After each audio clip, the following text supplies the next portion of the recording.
Chapter 1. The Cat with Golden Eyes. It was 4 o'clock in the morning, and Patience couldn't sleep. Thump, thump, thump, thump, thump. What a terrible noise. The loud music went on and on and on. Her neighbour in the flat opposite was having an all-night party. Thump, thump, thump, thump, thump. Patience had gone to bed at 10 o'clock because she had to get up at 6. Today was really important. She had to show her boss her designs for the new beauty cream adverts.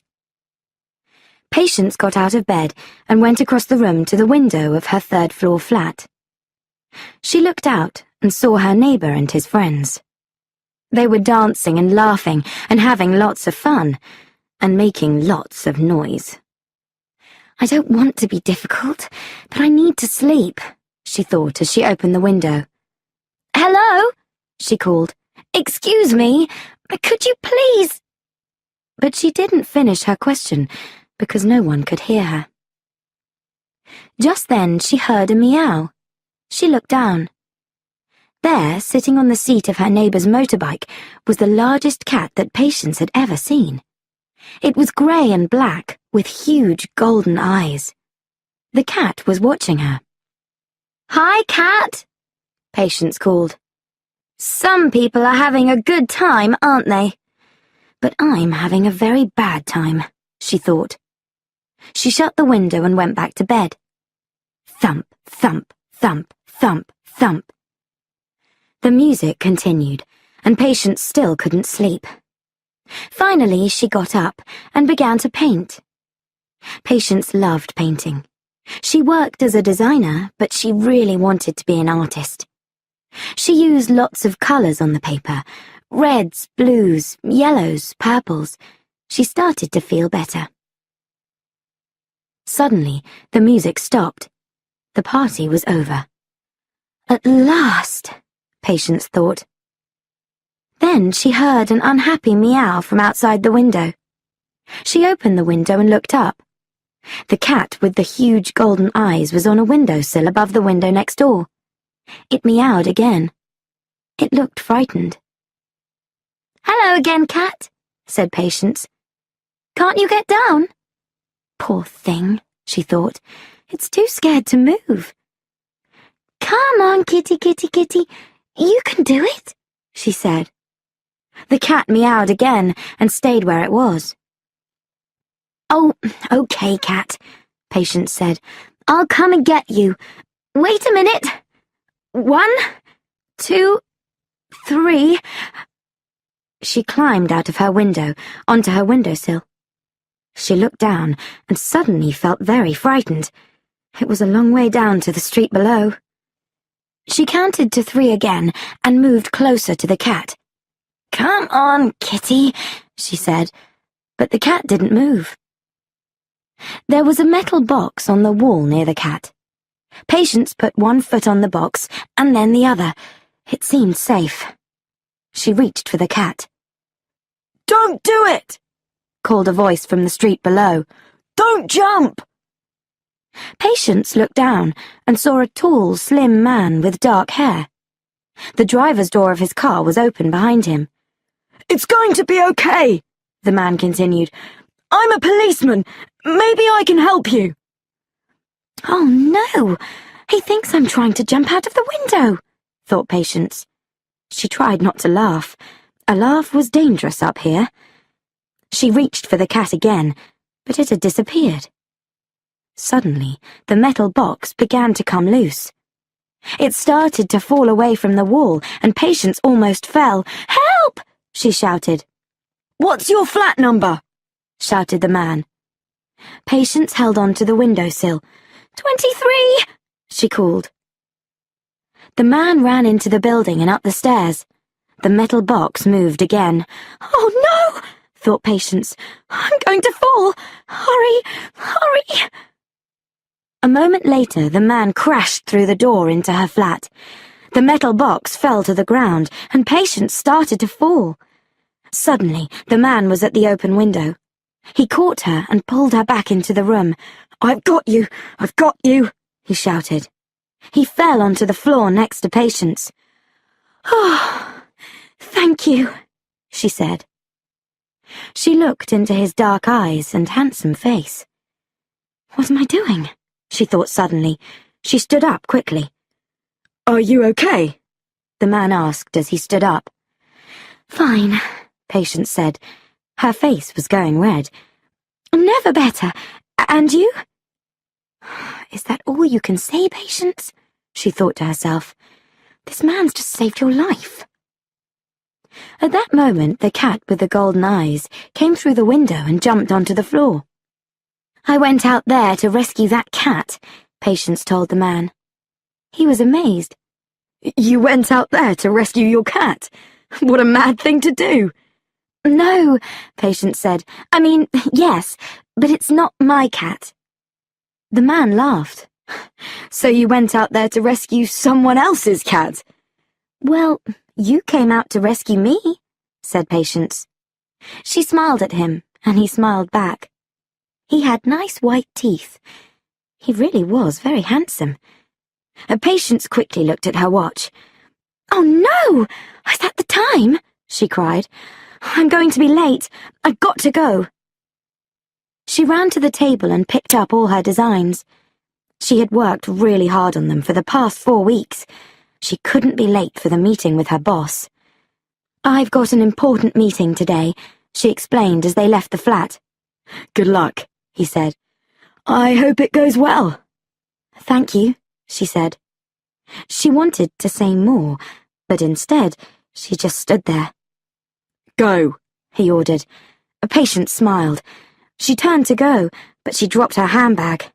She picked it up quickly and left. The policeman watched Patience as she went. Then he looked down and saw her purse lying on the ground. He picked it up and smiled. "Today is getting very interesting," he thought.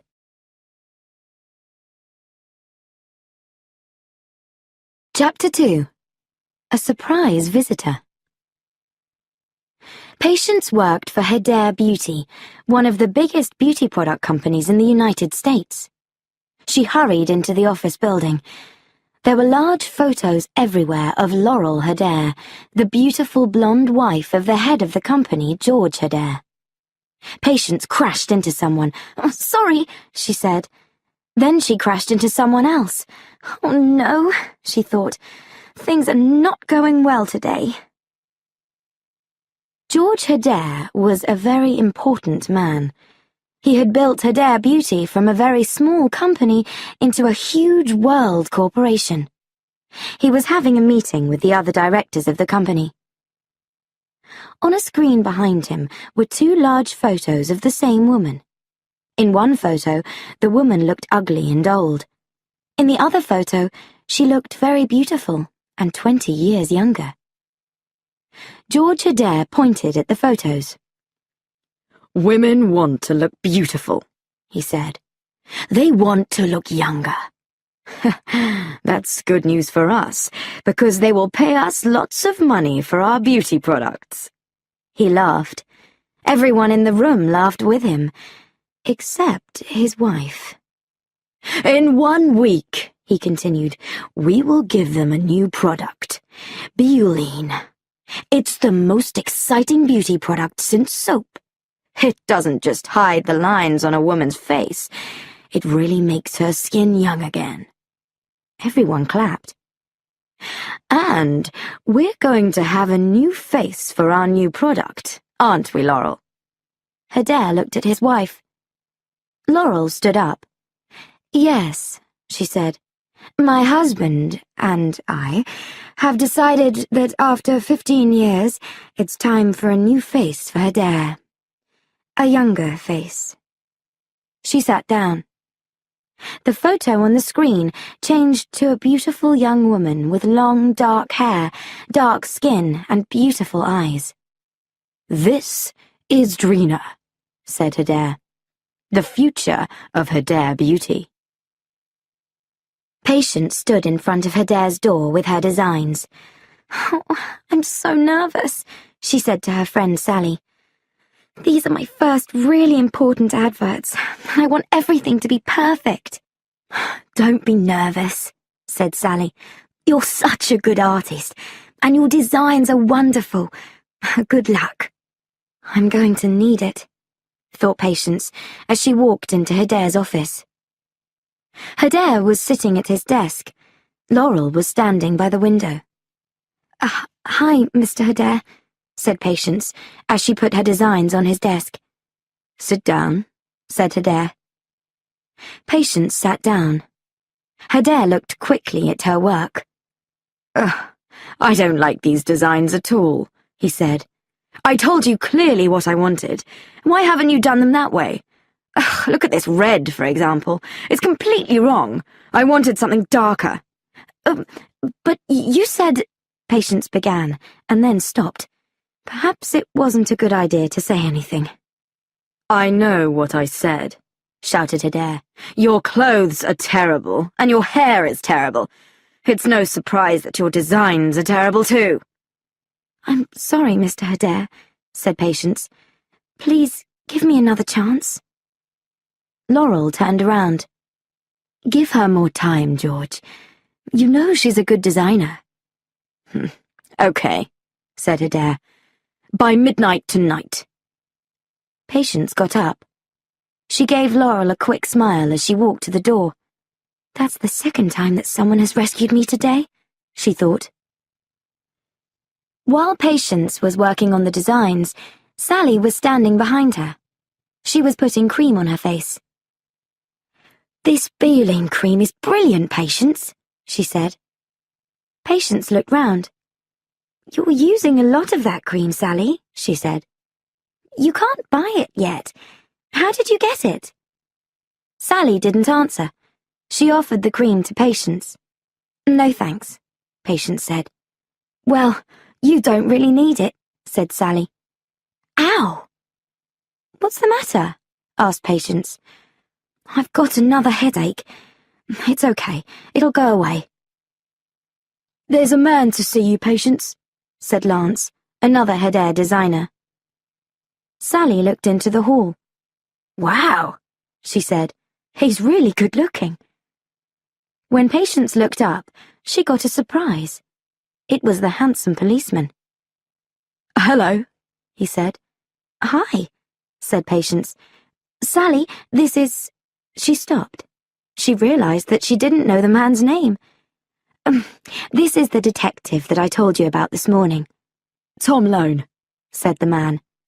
Nice to meet you, said Sally. Well, I must go. See you soon. And she left Patience alone with Tom. How did you know where to find me?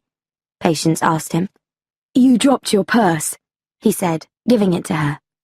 Oh, I didn't know. Thank you so much, she said. I like your work, he said. He pointed to her drawing book, which was open on her table. Thank you, she said.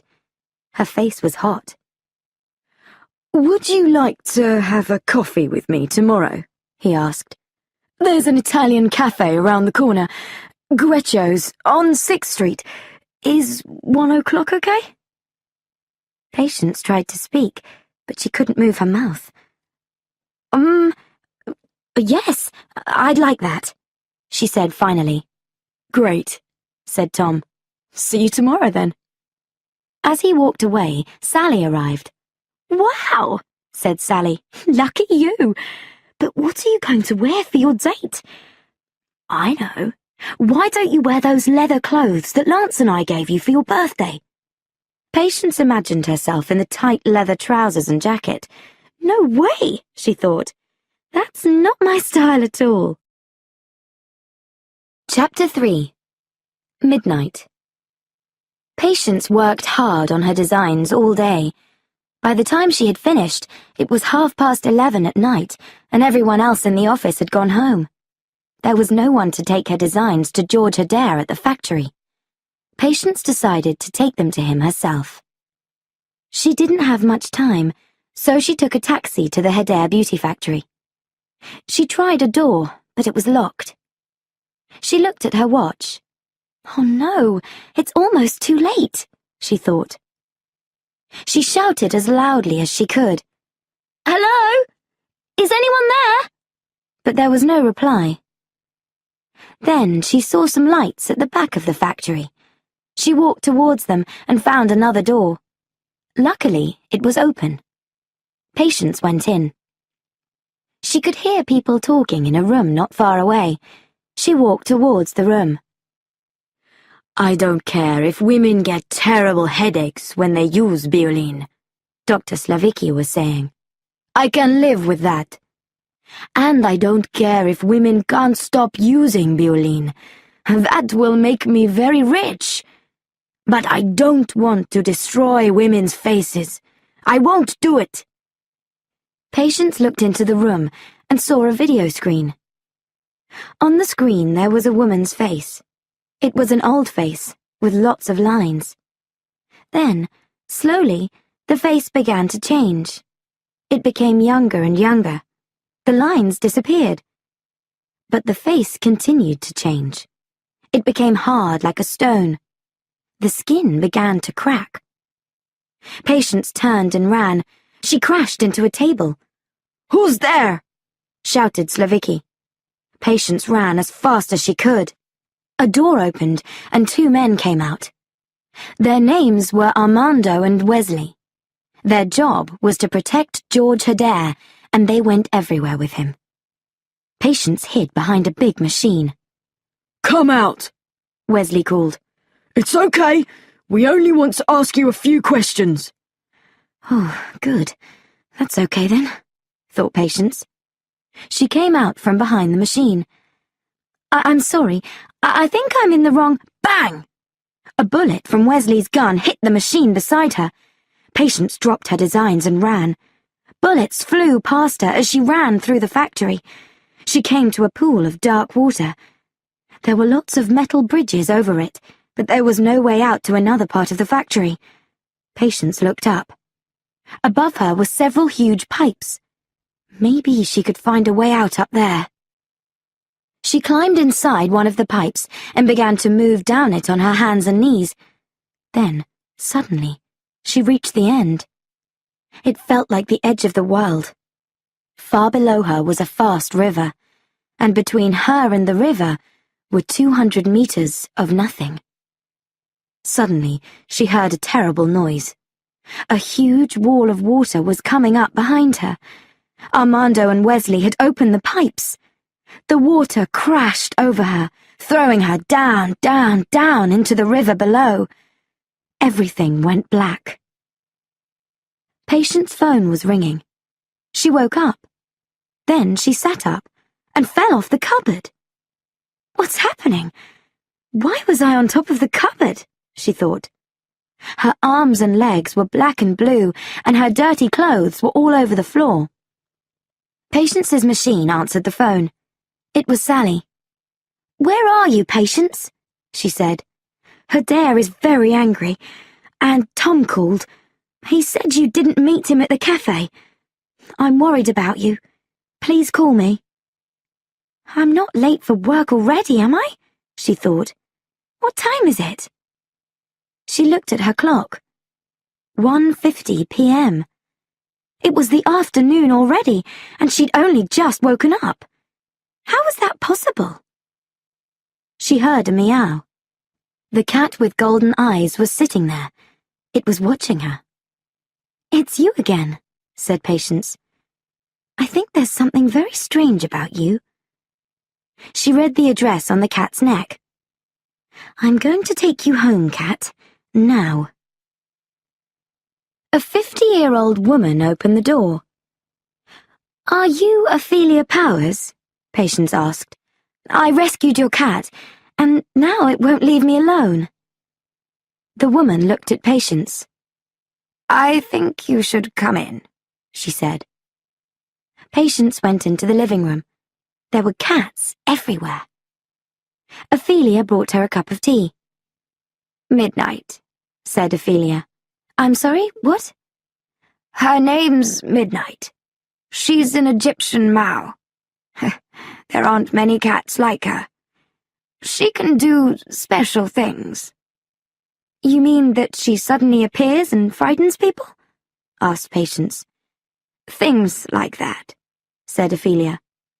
You seem worried about something. Do you want to talk about it? I'm sorry, I can't. I've got to get to work. I'm really late. Then I think you should come back, Ophelia said. Come when you want to. I'm always here. What's wrong with you? Shouted Adair. Patience was sitting at her desk. I needed those designs at midnight, but they didn't arrive. And now you can't even remember where they are? You can't remember? I've never... Are you even listening to me, Phillips? No. You're a lot more interested in all this than I am, replied Patience. She was drawing in her book. Adair quickly took the page from her. It was a funny picture of him. Fire and smoke were coming out of his head. Adair threw the paper on the floor and walked away angrily. Patience was frightened. What have I done? She thought. That wasn't me. That was a different person. Mr. Adair, wait, she called. I'm sorry. Adair turned around. His eyes were cold. Sorry. Is that all? Sorry isn't enough. Patience suddenly became the other person again. Let me explain it better, she said. I'm sorry for every minute of my life that I've worked for you. You're a terrible boss. You only think about yourself and your money.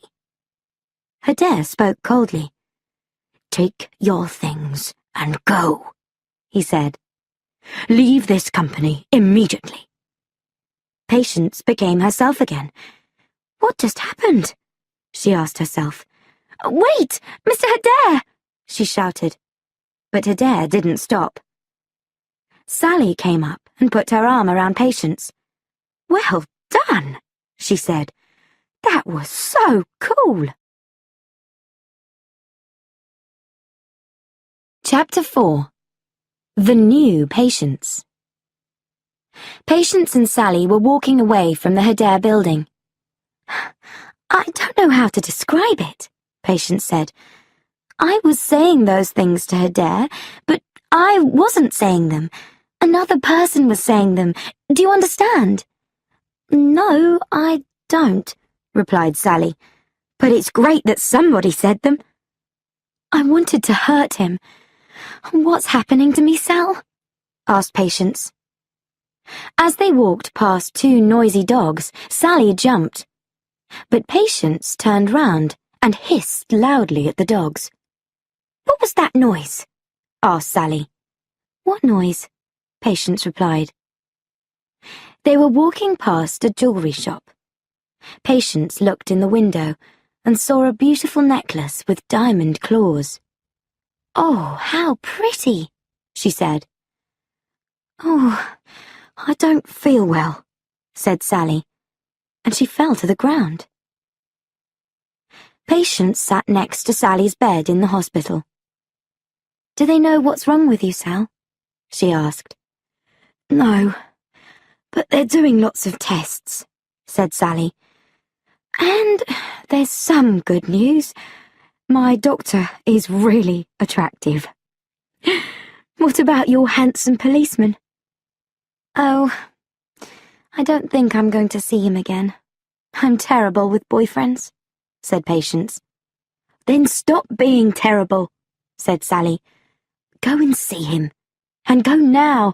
My good-looking doctor's coming. Tom Lone was talking to a group of 10-year-old children. He was teaching them about right and wrong, and telling them about his job as a policeman. It's wrong to take something if you don't pay for it, he said. But if you steal something, you're a bad person.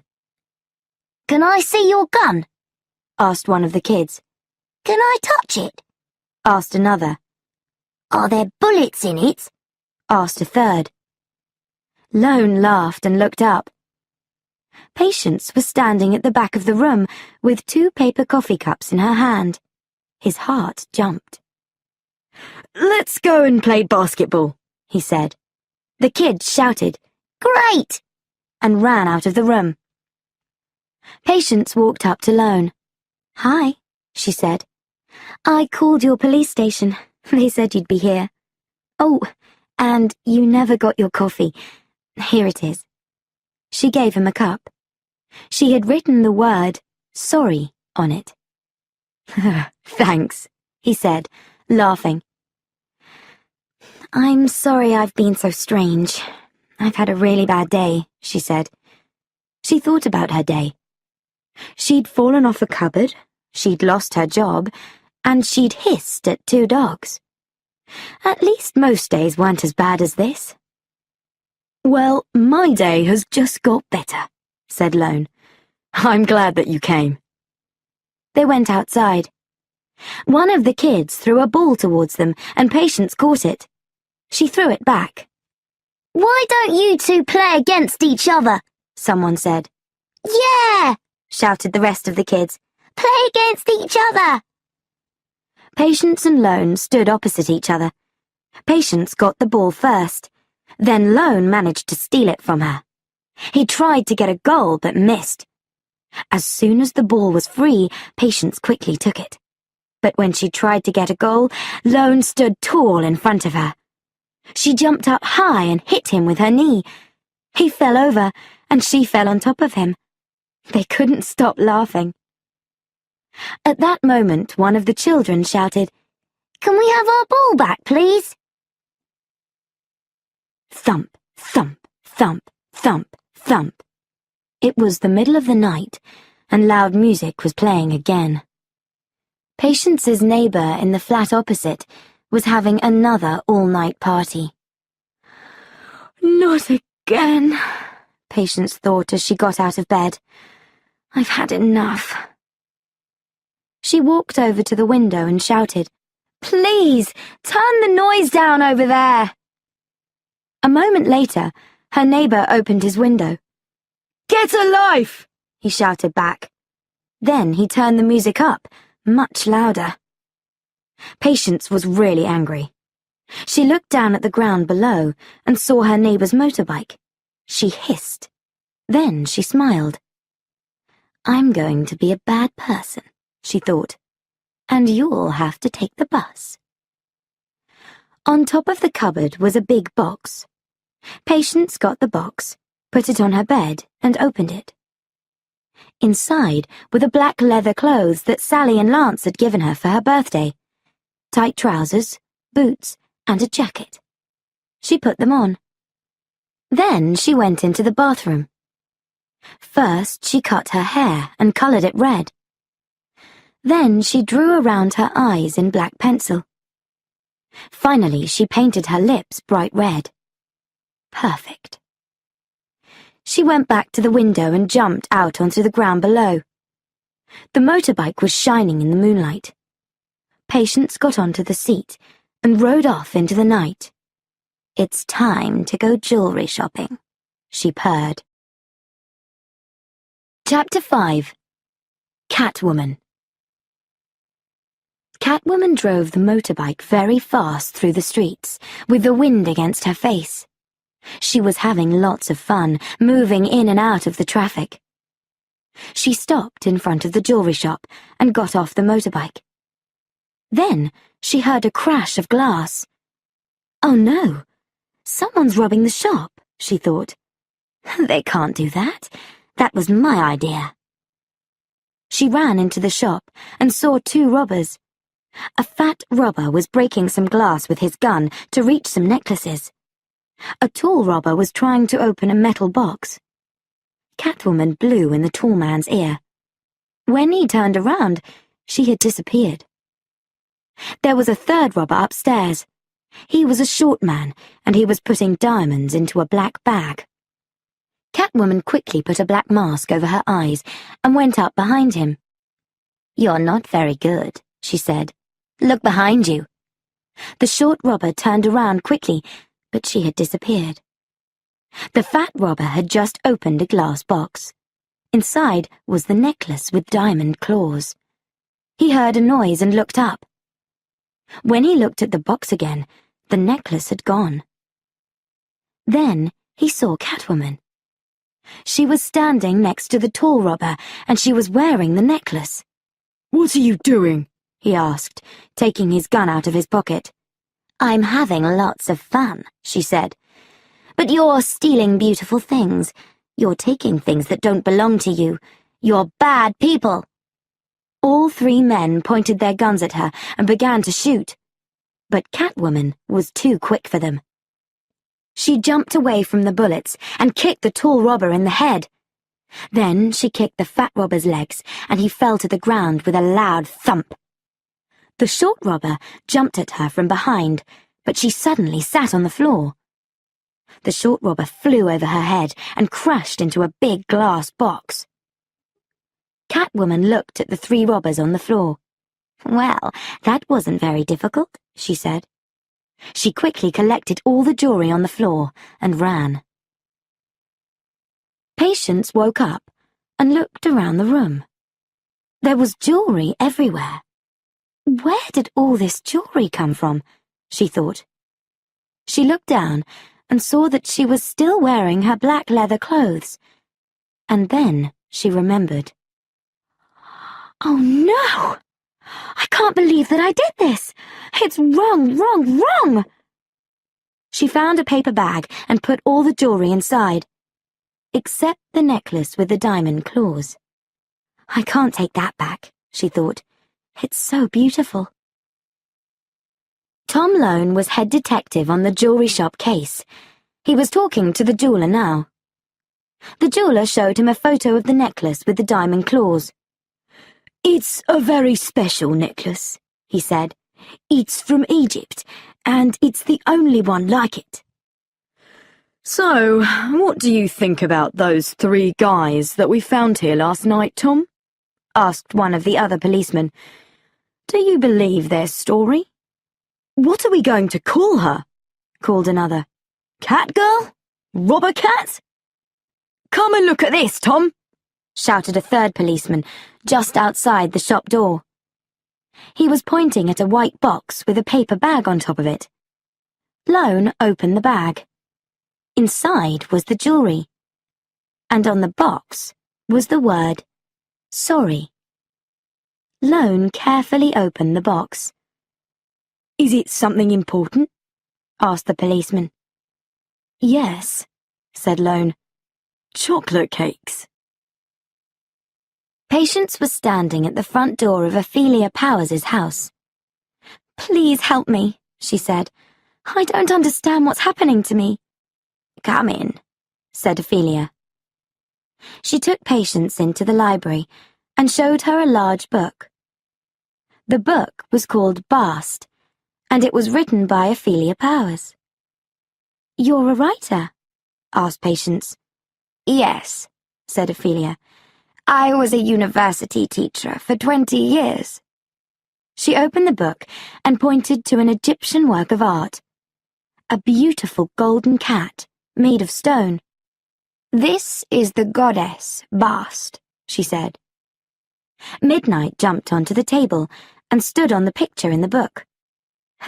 "Midnight looks very like the cat in the picture," said Patience. "Yes. Meerkats are very special in the Egyptian religion. They carry messages for Bast," said Ophelia. "Bast is the goddess of the moon and the sun. She joins the two sides of all women, good and bad, hard and soft." "But what about me?" asked Patience. "I don't understand how—" Ophelia stopped her. "What happened the other night?" "I can't remember," Patience replied. She moved towards the window. "I'll tell you then," said Ophelia. "You died." "What?" cried Patience. "I didn't die. I'm here, aren't I? You're mad. You're completely mad." She jumped onto the windowsill, ready to attack. "You died," Ophelia said again. "But you were reborn. You were reborn by Bast's message carrier, the Mao. Midnight saved you." Patience began to remember. the terrible noise, the mountain of water crashing over her, falling down, down, down into the river, and then a cat with golden eyes, Midnight, giving her life. She got down from the windowsill. "You're not alone," Ophelia said. "Mowcats have saved lots of others too." She showed Patience pictures of catwomen from many different countries. Some of the pictures were only a few years old, others were from many centuries ago. Then she gave her a cat mask. "So, what should I do?" asked Patience. "If I'm not Patience now, But you are Patience," Ophelia explained. "You're a catwoman. You can see and hear and move much better than you did before. You can do all the things that a cat can do. And, at the same time, you're still Patience. You're both. Accept who you are, and you can be free." Patience took all the claws off the necklace and put them on the fingers of her leather gloves. Then she used the claws to cut her leather jacket, her trousers, and her boots. As she worked, she began to remember more and more. She remembered running through the factory. She remembered Wesley and Armando chasing her with their guns. She put on her new cat mask and the clothes that she had designed. Then she looked down at her work table and saw a picture of George Adair. She remembered that she had nearly died. It was time to get some answers. Chapter 6. Ahead for Heights. Catwoman ran and jumped across the rooftops to the Adair factory. She was wearing her leather trousers and her long black gloves with the diamond claws. She wore 2 black belts across her stomach and the cat mask over her face and hair. She saw Armando outside the factory. He was getting into a car. When the car drove away, Catwoman followed, jumping from rooftop to rooftop. The car stopped at a nightclub. Catwoman followed Armando inside. The barman looked at Catwoman in surprise. "What can I do for you?" he asked. "I'd like a vodka and milk, without the vodka. No ice." As she drank the glass of milk, she saw Armando going to the dance floor. She finished her milk and followed him. 2 dancers in black leather were dancing with a whip. Catwoman took the whip from them. "Excuse me," she said, as she began to dance, circling the whip around her. She moved towards Armando and cracked the whip close to his nose. Then she put it around his neck and pulled him to the back door. Armando flew through the door and fell on his back in the street outside. Catwoman jumped onto his stomach. Armando tried to get his gun, but Catwoman got it first and threw it away. "You don't know me, do you?" she said. "Well, I know you. You killed somebody a few nights ago. She was a good person. She was a friend of mine. Why did you do it?" Armando didn't answer. He was frightened. Catwoman brought her diamond claws close to his face and moved them dangerously. "I'm going to ask you one more time. Why did you kill that nice girl?" "They told me to do it," cried Armando. "They told me to open the pipes. She heard too much." "What did she hear?" asked Patience. "I don't know," Armando said. "Something about Beeline, perhaps. There's something wrong with Beeline." "Of course. Now I understand," said Patience. "And Adair isn't telling people?" "That's right," said Armando. Catwoman got into the Adair factory through a window in the roof. She went quickly to the room where she had heard the conversation about Beeline. When she opened the door, she saw computers on the floor, and papers, broken glass and plastic everywhere. And a body. Dr. Slavicki was lying on the floor. Patience could see that he was dead. Someone had shot him. She heard the sound of police cars and looked behind her. An old man, a cleaner, was standing there. "Please don't kill me too," he said. Patience ran past him through the door and escaped. Sally was watching the news when Patience arrived at the hospital with a bag full of her things. "Wow, Patience, you look amazing," she said. "I love your hair, and those clothes are fantastic. This guy is really good for you." "Thanks," said Patience, smiling. "Are you going to be okay?" "They don't know what the problem is, so I'm going home." "Have you heard the news?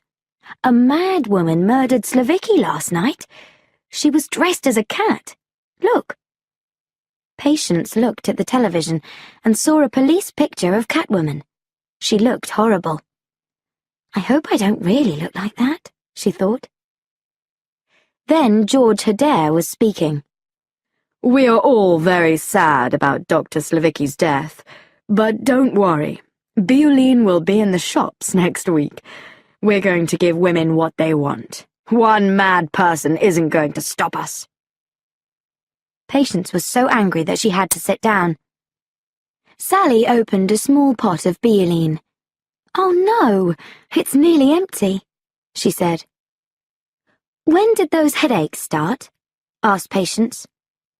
"A few months ago." "Then please do something for me. Stop using bioline. You're lovely as you are." Tom Lone had kept the coffee cup that Patience had given him. It was on his desk. He looked at it now. Then, in surprise, he looked at the box that had had the chocolate cakes in.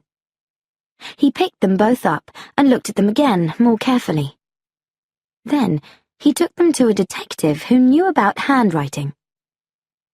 "Did the same person write 'sorry' on the cup and the box?" asked Lone. "Well, some things are almost the same," said the detective, "but there are lots of differences too." He pointed to the coffee cup.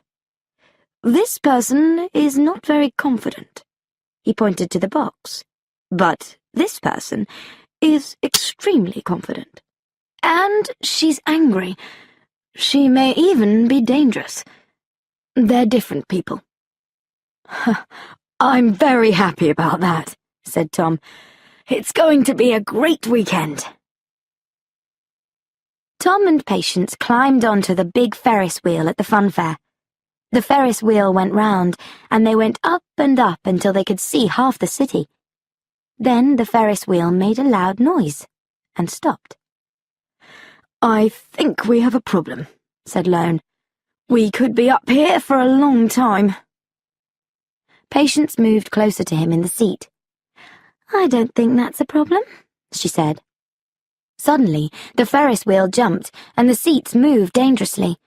People began to scream. Lone looked down. Black smoke was coming from the machine that turned the Ferris wheel. The machine was breaking. If it broke completely, the Ferris wheel would turn too fast and everyone would fall out. "I'll be back in a minute," he shouted to Patience. He climbed out of their seat and down the wheel towards the machine. Patience heard someone crying. It was a small boy. He was in a seat on his own.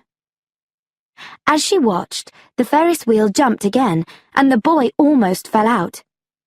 He held the seat tightly with his hands, but his legs hung in the air. "Don't worry," Patience shouted. "I'm coming to get you." Like a cat, she jumped quickly towards the center of the Ferris wheel, and then out again towards the little boy's seat. At the same time, Lone reached the machine. It was going to break very soon. Quickly, he looked for something to stop it. Patience jumped 5 meters up to the boy's seat. She held the seat with one hand and the boy with the other. "It's okay, I've got you," she said. Lone found a long piece of metal. He took it and pushed it into the machine. The Ferris wheel made another terrible noise, then stopped moving. Suddenly, the seat moved, and Patience and the boy began to fall. Patience managed to hold another seat, and she caught the boy with her legs. The boy held her tightly as Patience looked for a way to the ground. "You're okay, Patience. I'm going to bring you down slowly." Patience looked down and saw Lone.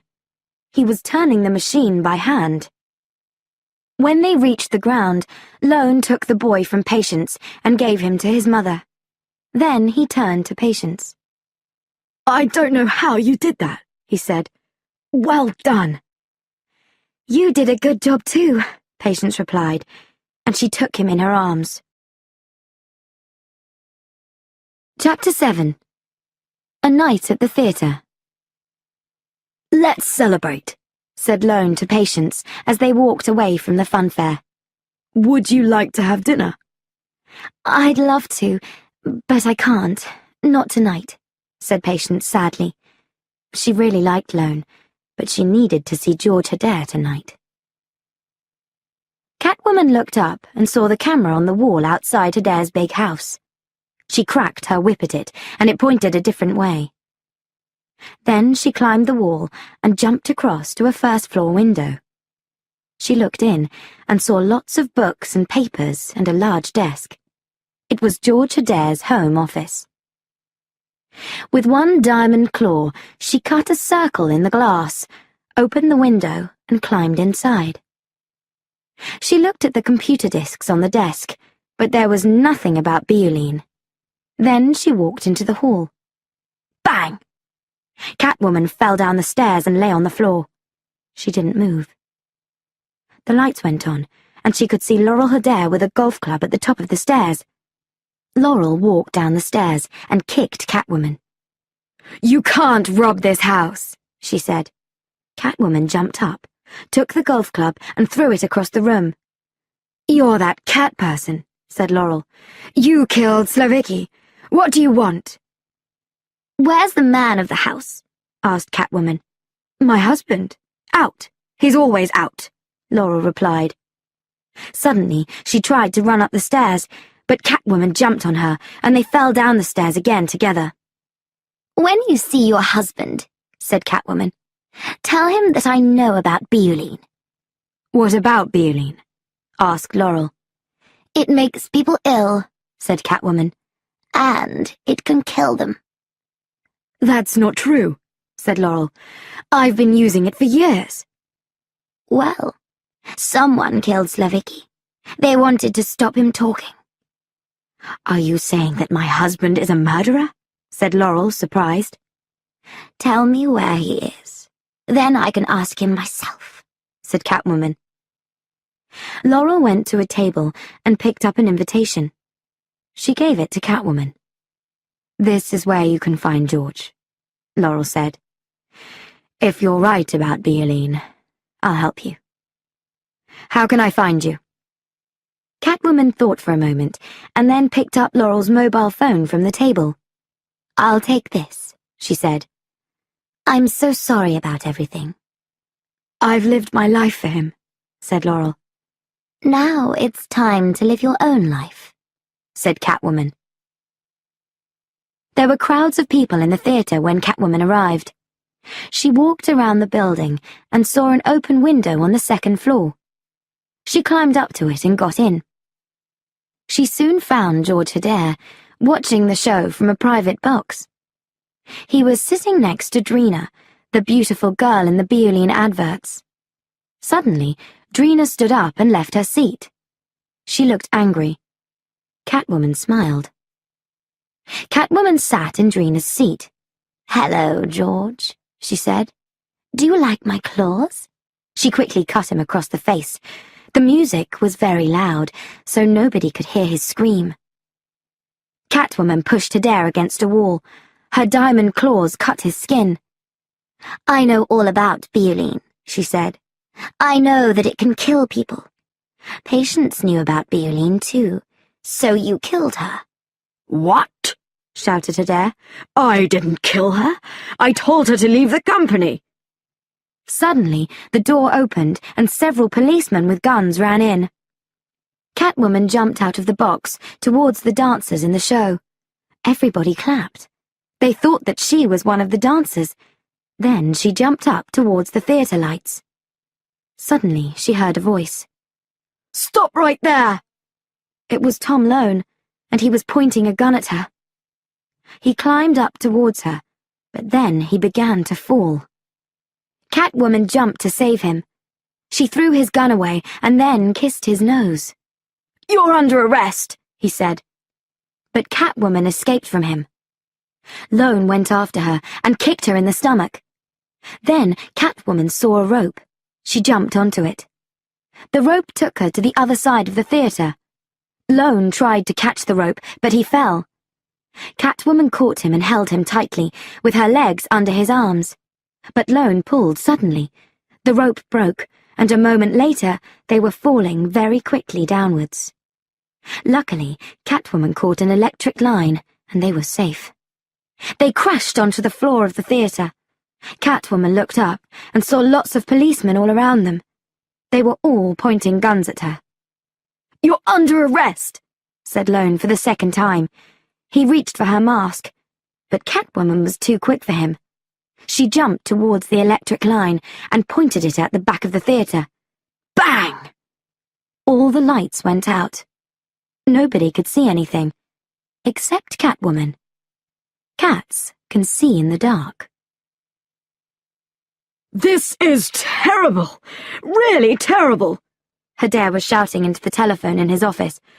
"Who is she? And how does she know everything? What can we do?" "It's okay, Georgie." Laurel was standing at the door. "Don't be frightened."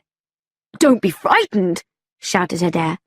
"We're going to lose everything, and you tell me not to be frightened?" "No, George," said Laurel as she moved towards him. "I'm telling you to be a man. For once in your life, be a man."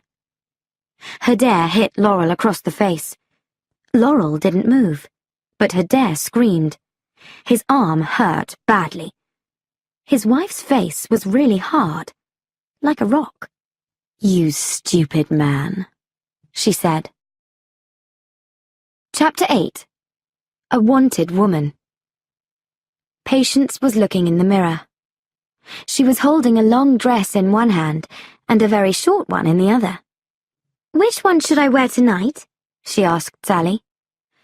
"Wear the long one at church, the short one at the beach.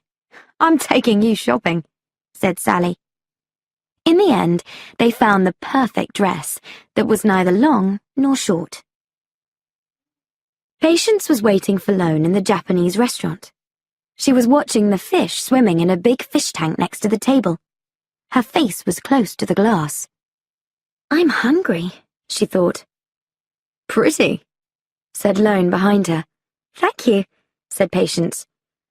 "Well, you are pretty," said Lone, "but I meant the fish." Patience went red. They sat down at the table and ordered dinner.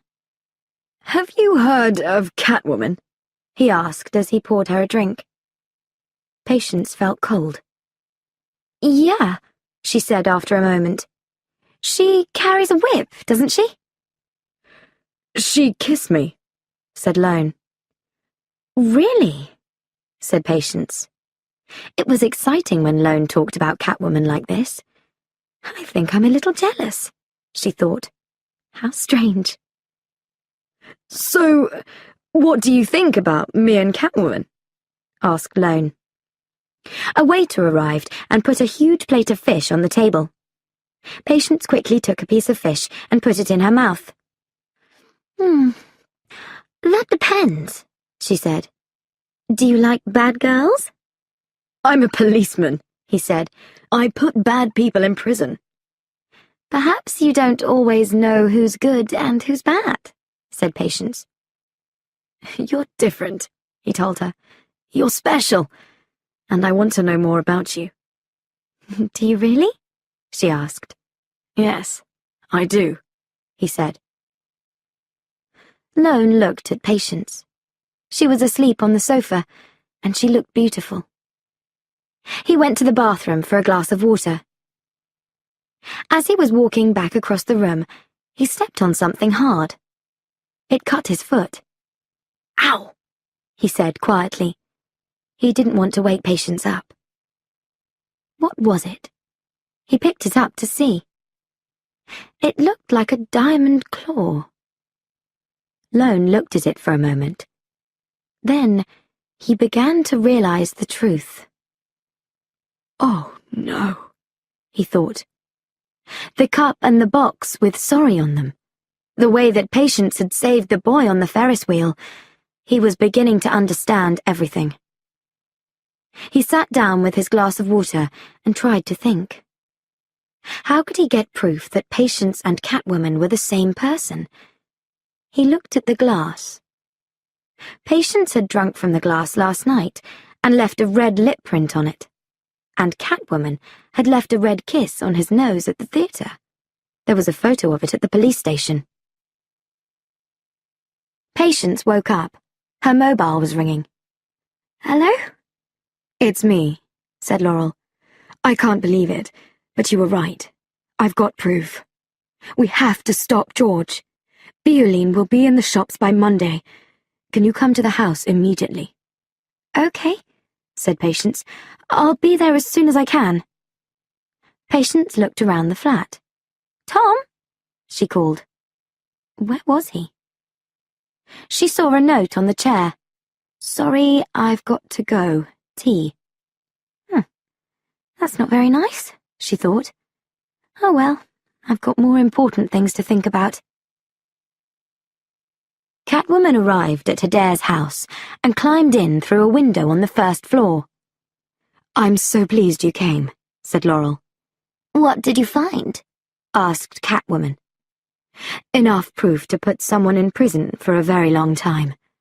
Come and see. She turned and walked into her husband's office. Catwoman followed her. I know it's difficult for you, she said, but you're doing the right thing. Yes, said Laurel. Then, almost to herself, she continued. I did everything that they wanted. Her Dare Beauty was nothing before I did their adverts. But then, when I was 40, they didn't want me anymore. I was too old. They went into Adair's office. It's all there, said Laurel. Behind the desk. Catwoman looked behind the desk and saw George Adair's body on the floor. It was full of bullets, and there were claw cuts everywhere.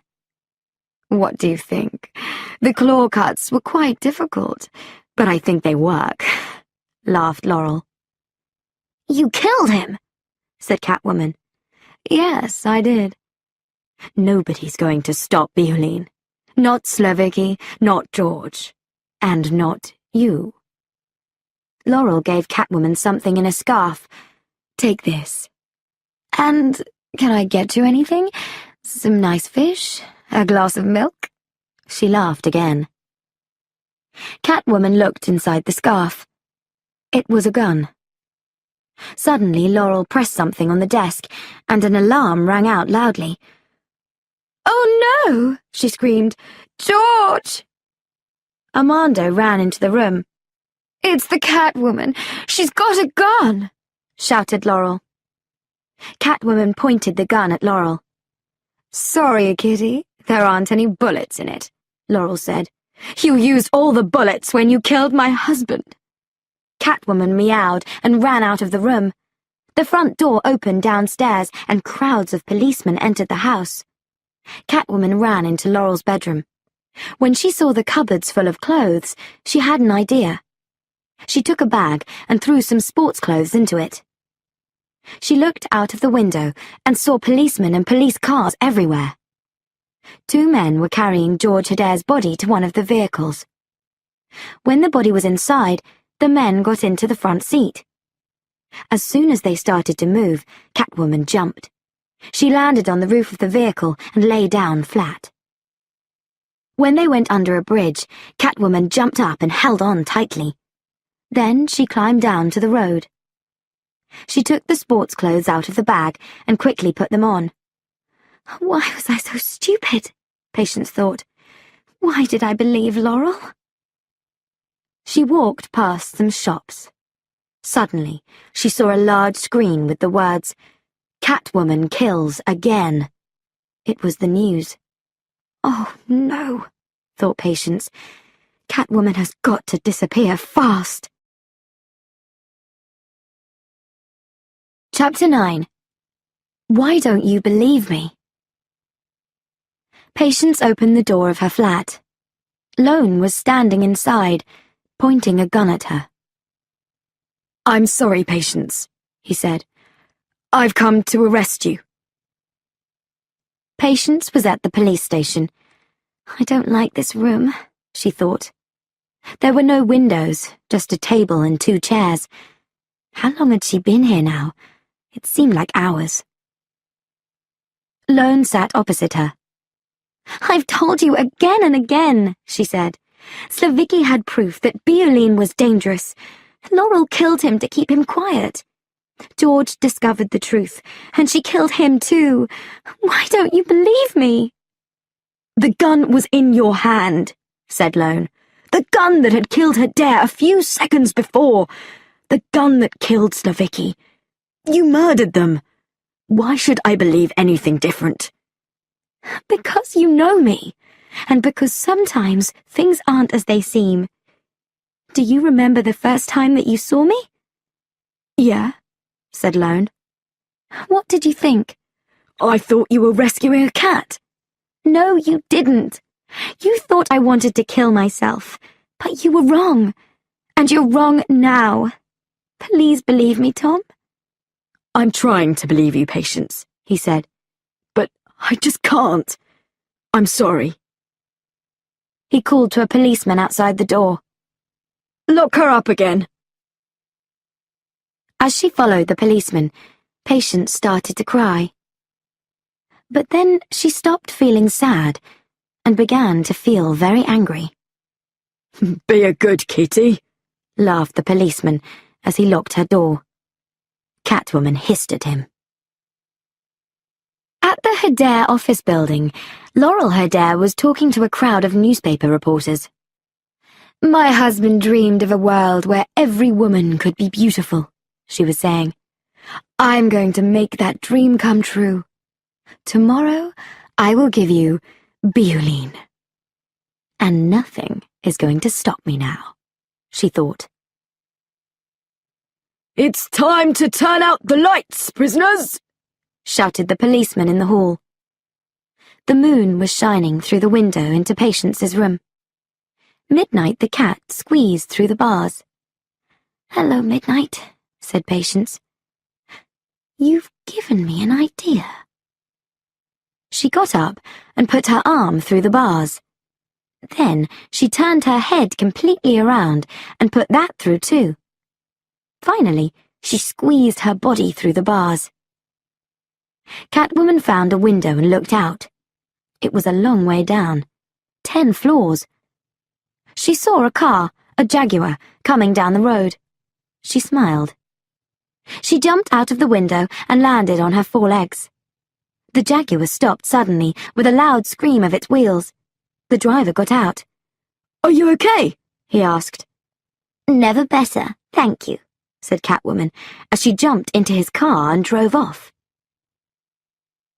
Laurel Hader was giving pots of Biolin to female reporters. After they've started using this, they won't be able to stop, she was thinking. And I'll make lots of money, she smiled to herself. Excuse me, Mrs. Hader? Lone appeared from nowhere. Have you got a moment? I'd like to ask you a few more questions.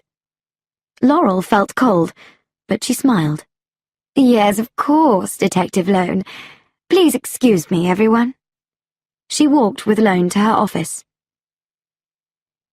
I saw Catwoman with a gun and my husband's dead body on the floor, Laurel said.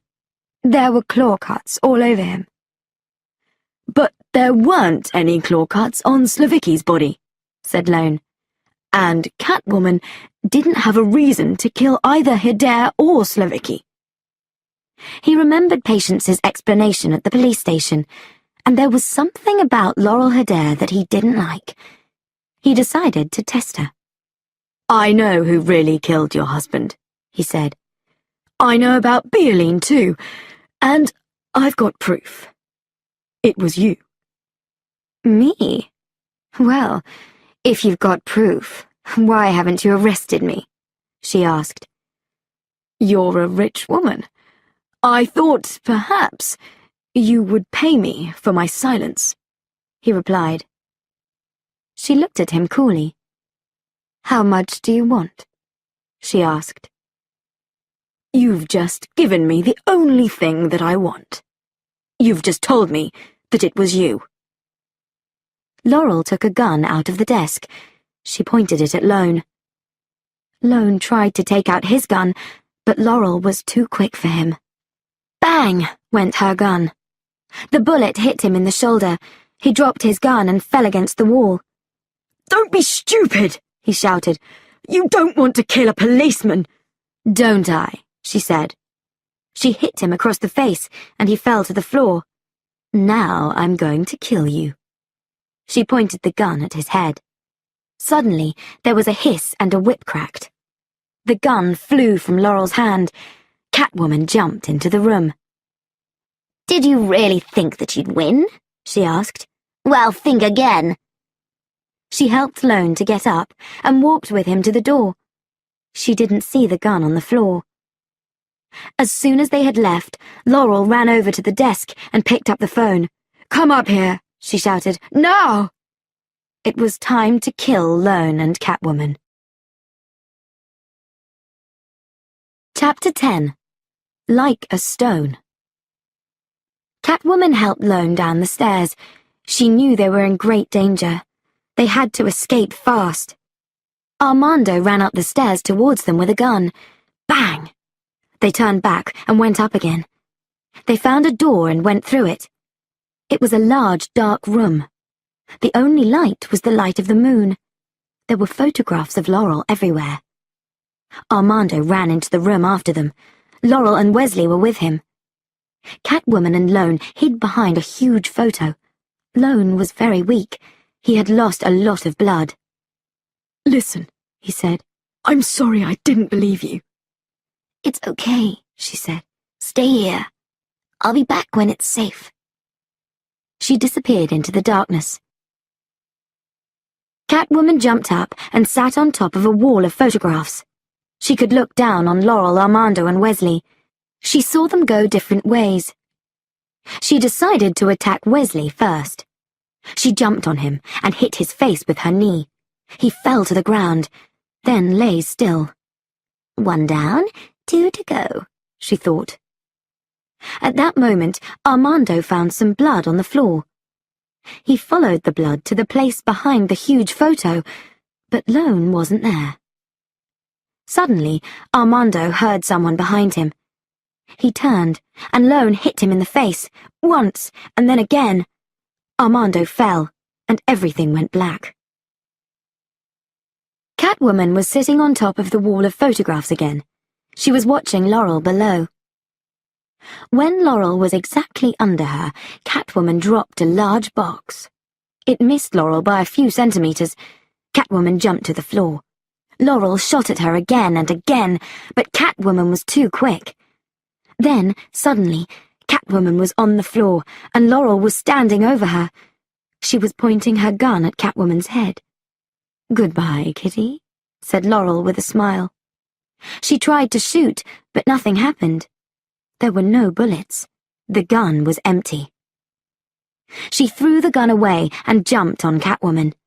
Laurel hit Catwoman again and again, pushing her back towards a huge window. Catwoman tried to hurt Laurel, but she couldn't. Laurel's skin was as hard as stone. "You can't hurt me," said Laurel. "If a woman stops using Bioline, her skin falls off. But if she continues using it, her skin becomes perfect. I've been using Bioline for years. My skin is like a stone. I can't feel anything, but you can." Laurel hit Catwoman again. Catwoman fell, and a piece of metal cut her leg. She couldn't stand up. "Who are you, anyway?" Laurel asked. "A mad woman? A robber?" "I'm Patience Phillips," said Catwoman. "You killed me." "Patience Phillips? The designer?" Laurel laughed. "You're nobody." She kicked Catwoman. You're nothing. Patience was suddenly frightened. She's right, she thought. I can only paint. I can't fight. Laurel took a metal pipe and brought it down hard on Catwoman's head. Blood ran down her face. And now everyone will believe that you killed a policeman too. A policeman? Thought Catwoman. Lone, the man that I love. She became very, very angry. At that moment, Laurel brought down the metal pipe against the window and it broke. Catwoman began to fall. It was 30 floors to the street below. I can't let this happen, she thought. No way! I can't let Laurel win. She suddenly became strong again and jumped into the air. She hung from a pipe high above Laurel. Then she jumped down. Beauty isn't only about skin, she said. Then she gave a very loud meow and jumped on Laurel. Laurel escaped, but Catwoman cracked her whip and caught her again. She hit Laurel across the face and cut her skin with her claws. Laurel's skin began to break like a glass mirror. No! She screamed as she fell towards the window. Please help me! Don't let me fall! Catwoman caught her with her whip and started to pull her back into the room. Just then, Laurel saw herself in the glass of the window. No! She cried.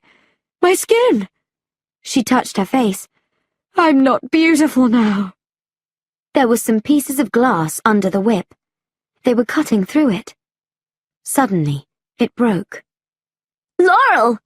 Catwoman screamed. She reached for Laurel, but it was too late. Laurel was falling back into the darkness, falling to her death.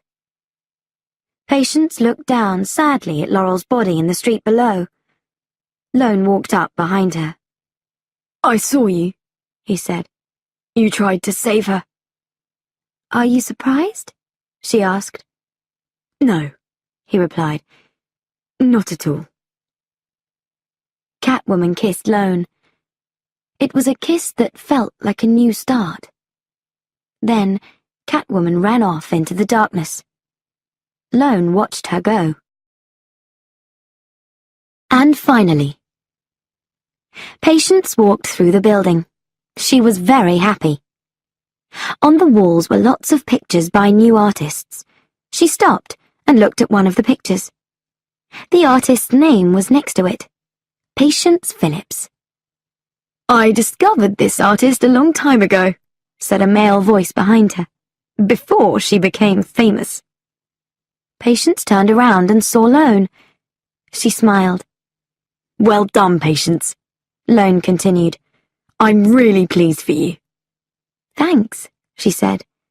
Your opinion means a lot to me. Do you think we can ever be happy together? He asked. I don't know, Tom, she replied. I'm just starting to understand who I am. I think I need to be on my own for the moment. Well, maybe you won't want to be alone forever. I can wait. He gave her a kiss. Be good, he said, and turned to go. Patience watched him as he walked away. Who knows, she thought. A woman came up to her. Your work is very special, she said. Your colours are wonderful. They're strong and dangerous. I think you have a great future ahead of you. Thank you, said Patience. I think I agree. She walked through the crowd with her head high. For the first time in my life, I believe in myself, she thought. Everything was perfect. In a corner, Ophelia watched her, smiling. Midnight sat next to Ophelia and purred.